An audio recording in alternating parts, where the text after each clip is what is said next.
Airport road ઉપર ઓધોવનાની સામે હાલની તારીખમાં અત્યારે જે 8:30-9 વાગ્યાના આસપાસમાં એક નંદીનું એક્સિડન્ટ થયેલ છે.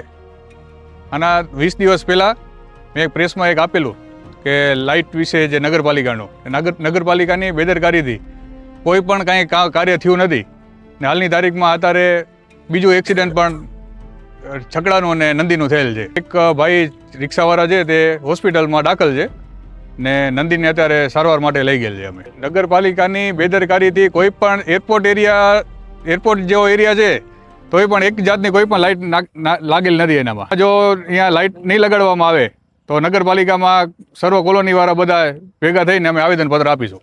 મુકીમ અલીમન સમા, રહેવાનું ઉદોવના ગીતા કોટર. બારે નીકળ્યો અહીંયાથી રિક્ષા આવતો હતો. આ લાઇટની હિસાબે સમજી લો 8 દિવસ સુધી લાઇટ નથી નગરપાલિકા નાખતી. અવારનવાર આવા બનાવો બનતા હોય. આવી કોલોની છે, એરપોર્ટ વિસ્તાર છે, બરાબર.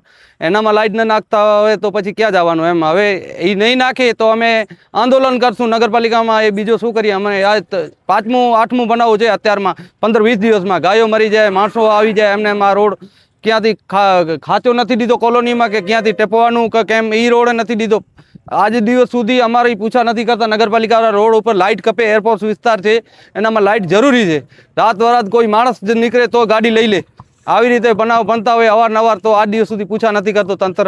અમે કેટલો રજૂઆત કરી છે. આગળ હમણાં જોગીભાઈ દીધો હતો, 15 દિવસ નથી થયા બનાવ બન્યો હતો, તો 8 દિવસ સુધી પૂછા નથી કરતો તંત્રને. અમે હવે નહીં કરે તો અમે આંદોલન કરશું. હું નગરપાલિકામાં જઈ